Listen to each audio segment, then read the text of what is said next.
जय जगन्नाथ। ये देखंतु ये आंब बहुत उन्नत मानर भल क्वालिटीर आंब किंतु ये सबू गछ जो ना हाइब्रिड ना कलमी।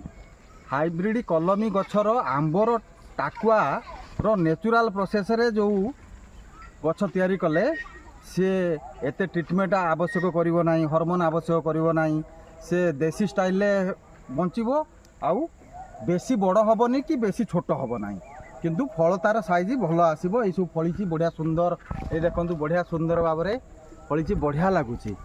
ये कलमी नुह कि हाइब्रिड नुह किंतु से कलमी हाइब्रिड मंजीर ये नेचुरल प्रोसेस रे तैयारी होती बढ़िया सुंदर भाव में अल्प हाइट रे फल फली आहरी हाइट हम किंतु एति साइज रे से गछर हाइट रे आंब फलिला।